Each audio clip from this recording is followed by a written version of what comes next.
একটা eyebrow set করে দেখাবো। হ্যাঁ, এখানে একটা কথা আছে। আগে প্রথমে চুলকানি যেসব নতুন আপুরা আছেন যারা নাকি একদম বলেন যে এখানে এসে পাকনামি করেন, যেটা দিয়ে হয় না ওইটা দিয়ে হয় না। তাদেরকে বলবো তারা চুলকানি বাদ দিয়ে তারা এই লাইভ থেকে ভিডিও থেকে চলে যাবেন। তারা যদি পারেন তা পারেন।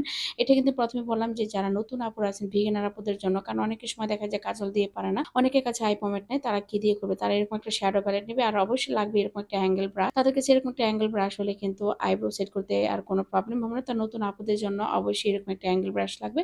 এটা হলো স্পুলি। তো আমি কি করলাম, আমার একটা প্যালেট থেকে একটা আইশ্যাডো নিলাম। সেই আইশ্যাডোটা নিয়ে প্রথমে যে অবস্থা করতে হবে, আমি নিচের লাইনটা কিন্তু আমি একটু ড্র করে ফেললাম। আর উপরের অ্যাঙ্গেল থেকে উপরে সবসময় তোমরা কি করবা, হাতের আঙ্গুল থেকে এই হাতের আঙ্গুল থেকে শুরু করে তার একটু পর থেকে তোমরা কি করবে, ডার্ক করে নিচের দিকে উপরের দিকে ড্র করে নিবা। হ্যাঁ, এইভাবে যদি করো আর সামনের পোর্শনটা সবসময় নেচার রাখার চেষ্টা করো। সামনের পোর্শনে কখনো কোনো শ্যাডো ব্যবহার করবা না বা কোনো আই পমেন্ট ব্যবহার করবা না।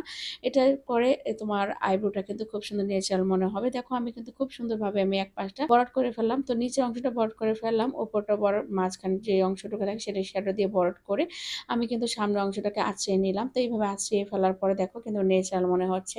তো এটা কিন্তু শেষ না, তারপর কি করবে, একটু কনসিলার নিবা। আমি কিন্তু আই ম্যাজিকের কনসিলারটা নিলাম।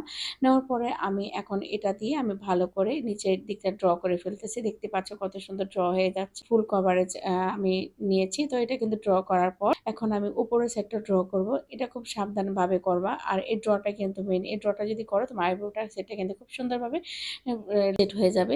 আমি এখন উপরের পোর্শনটা খুব ভালোভাবে ড্র করে ফেললাম। কি মনে হচ্ছে দেখো, আমি এখন কিন্তু ব্লেন্ডিং করে নিই। তারপর কিন্তু মনে হচ্ছে যে আমার আইব্রোটা ড্র হয়ে গেছে। উপরের পোর্শনটা খুব ভালো করে ড্র করে নিবা। আর আইব্রোর মাঝখানে যে অংশটাকে সেটা খুব ভালো করে এরকম করে ড্র করে ফেলবা। দেখো আমি কিন্তু খুব ভালোভাবে নিচের পোর্শনটাও ড্র করে ফেলতেছি। আর কনসিলারটা যদি একটু ফুল কভারেজ হয় তাহলে কিন্তু খুব সুন্দর হয়। অনেকে বলে যে আই পমেড কাজল ছাড়া হয় না, কেন হবে না? আমি এই যে দেখো কি সুন্দর করে শ্যাডো দিয়ে করে ফেলেছি। শ্যাডো দিয়ে কিন্তু করা যায়। তো ভুলবশত অনেক বিগিনার আপুরা আছে, তাদের কাছে দেখা যায় বললাম তো কাজল দিয়ে হয় না, তখন তারা আই পমেড কিনতে চাও। তখন আমি এটাকে বলবো যে আই পমেড যদি না থাকে তোমরা কিন্তু এরকম শ্যাডো অ্যাপ্লাই করতে পারো।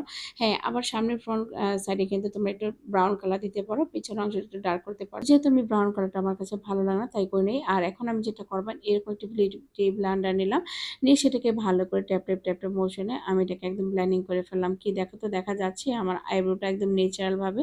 তো এরকম করে আইব্রোটা সেট করতে আমি কিন্তু করে আসলাম। তো তোমাদের কাছে যদি ভালো লাগে অবশ্যই ম্যাজিক টাচ বা আকলিমা আপু পেজে থাকতে হবে। আর তোমাদের যদি কোনো রিকোয়েস্ট থাকে অবশ্যই আমাকে জানাতে পারো। তো আমার ভিডিওটি যদি ভালো লাগে আর যদি নতুন নতুন কিছু ভিডিও দেখতে চাও, একটা লাইক, একটা ফলো, শেয়ার দিয়ে আমার পাশে থাকবে। তো আজকের মতো এখানে, আর ভিডিও দেখতে চাইলে আমার চ্যানেল অবশ্যই ম্যাজিক টাচ বা আকলিমা আপুর সাথে যুক্ত থাকতে হবে। তো আজকের মতো এখানে, বাই বাই, টাটা।